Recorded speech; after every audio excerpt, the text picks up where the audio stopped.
What's up, broke ass nation? Um, Welcome to part 3 of our zero to hero drift car build. Um, it looks like we're finally getting to the point where we should be putting this thing back together pretty soon, or at least starting to. So let's go ahead and get on into it.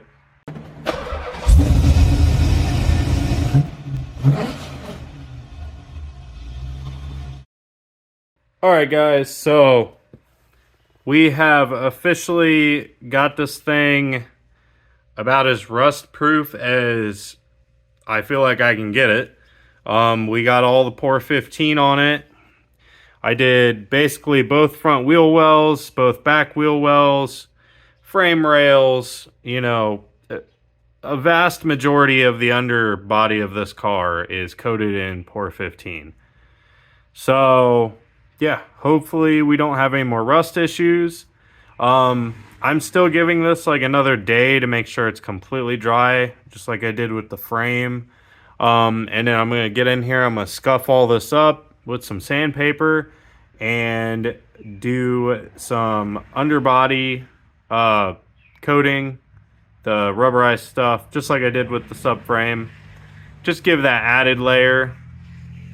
But yeah, so that's all done.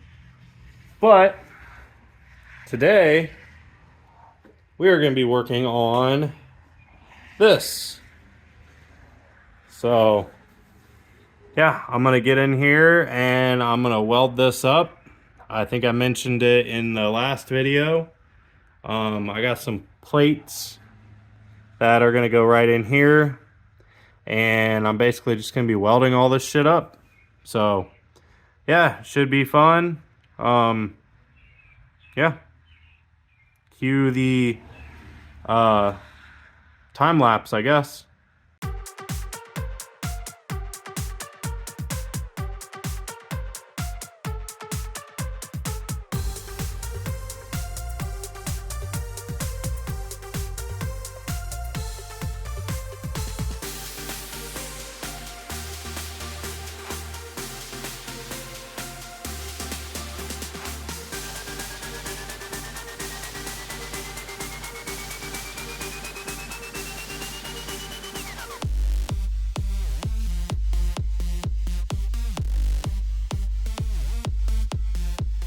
Okay, so I got the diff in the subframe and the subframe is mounted. Also got the gas tank back in. Yeah, honestly getting this back in was kind of a bitch. We just had to keep working at it because it didn't want to like just slide right up on there like the video shows. Like I said, got the gas tank in. I'm working on fuel lines right now. Yep,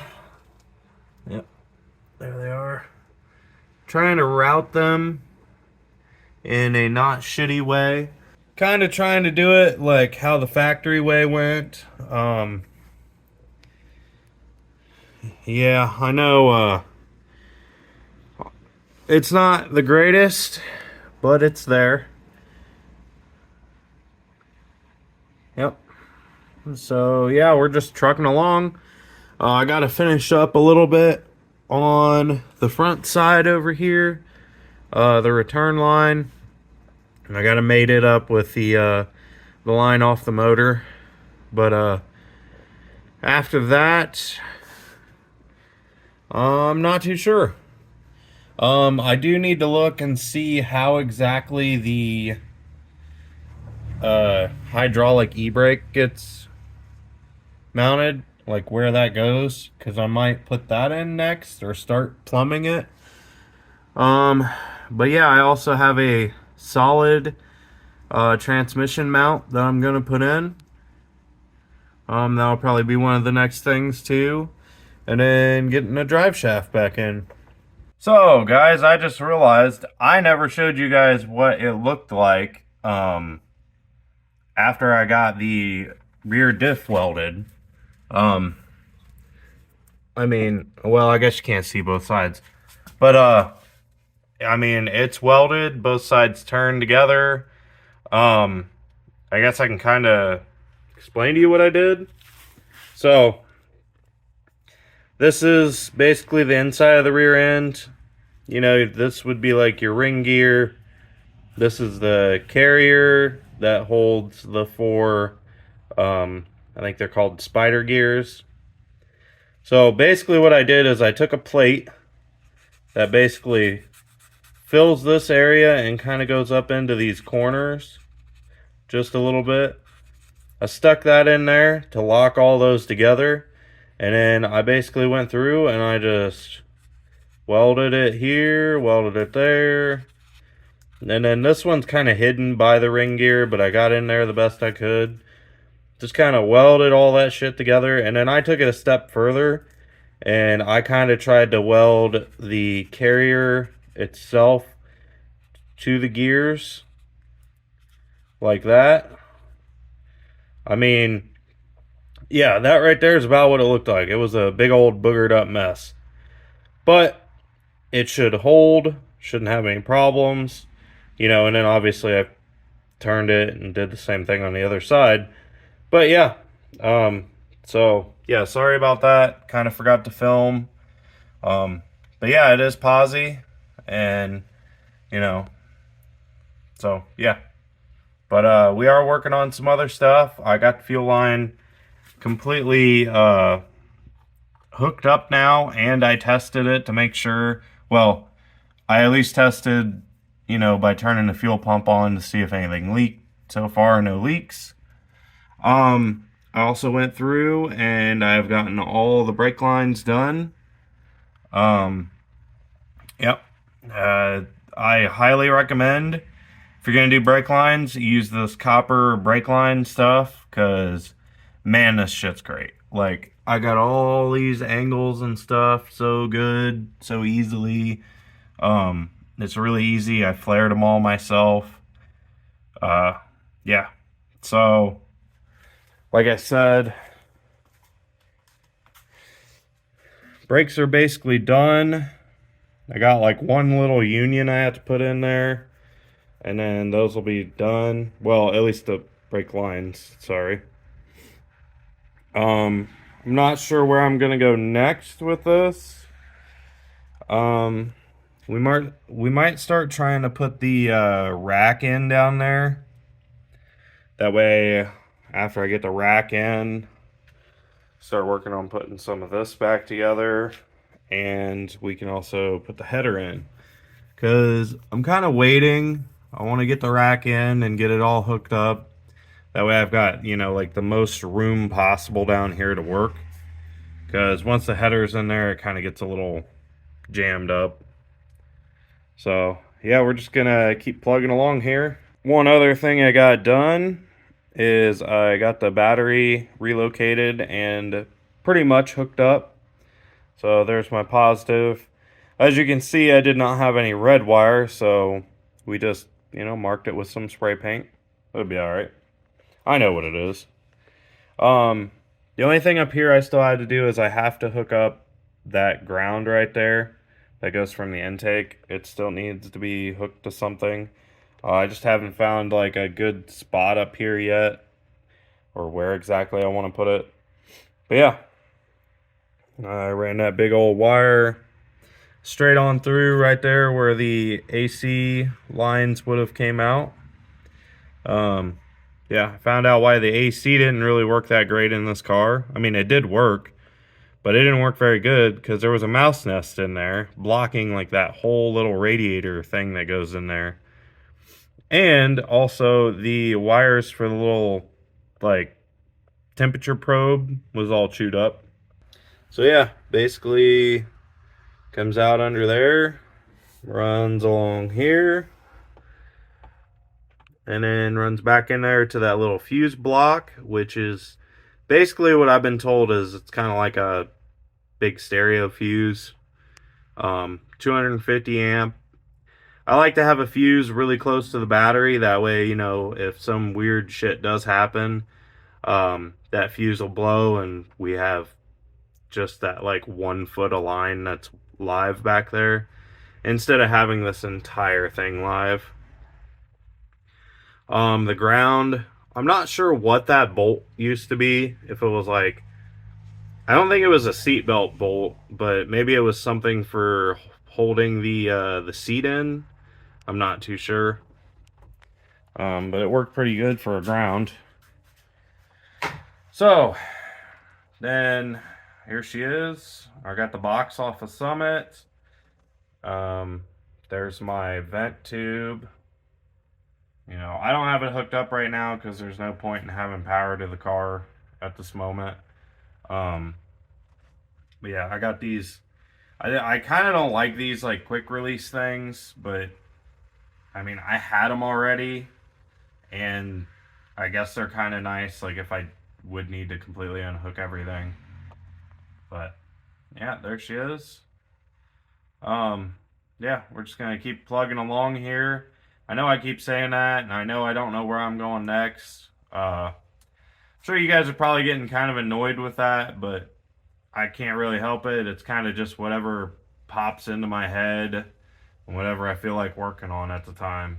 So, yeah. All right, so I've been working on getting the hydraulic handbrake set up, and there it is. It's almost completely mounted. There is like 3 spots down here that I still need to drill holes and put bolts through. But other than that, it is mounted. Now, something that I'm going to point out that I was very confused about until I had a talk with Nate over at Villains. So they only give you 2 lines to hook this up, and they give you this. You see, it's got 3 banjo bolts in it. Now, this top one is for the master cylinder. It goes right into the master cylinder, and then you use the long line and run it back to one of the calipers, which, as you can see, I'm not that far yet. But you run that long line back to one of the calipers, and then you use this banjo bolt here, which, if I can get it to come out, this is actually a double banjo bolt. Yeah. So then you stack the long line and the shorter line on top of each other, and you use that long banjo bolt through there. And then you just run the other line to the other side. Simple as that. Less shit, I guess. I mean, I would have never understood that if, you know, he wouldn't have called and explained it. So yeah, I'll get that here whenever. Like I said, we got some other stuff we got to put on first, but I will get that done at some point. I've also been working up here. I got the rack installed. I'm finishing. There's 1 line on there. It's the steel braided one. I gotta finish tightening it down all the way. It's kind of a bitch to get to. I put my extended tie rod ends on here, or I mean, sorry, extended inner tie rods. I made sure the rack was all centered. This is a brand new rack, so yeah. We're just chugging along. Next, oh, I guess I still gotta hook up the steering linkage, but I think after I'm done with this, I might put the header on. The biggest reason I wasn't putting it on was just so I had more room down here to do all this. So I felt especially motivated today, and I got the header on. The steering rack is completely hooked up now. Everything's all tightened down, or at least it should be. Yeah, got the header on. I got my, oh, I don't know if you can see it, my 7-layer gasket on there for my SR. So hopefully we won't be having that weird issue that 240s always seem to have where they leak at the header. Yeah. I'm not gonna lie, the easiest way for any of you guys that have a KA still, make sure you get a ratcheting wrench. Much like this Harbor Freight one here. It is amazing for getting down in here and getting these 3 nuts. Like, absolutely necessary. Highly recommended. But yeah. So that's on. I still have to see how the muffler is gonna go in there, because I'm gonna reuse the little Flowmaster muffler that I don't know where it is right now. I'm gonna reuse that just because the ISR because the ISR blast pipes that I have, they're honestly like way too loud if you run straight pipe. So I'd rather not get pulled over as much, at least. So yeah.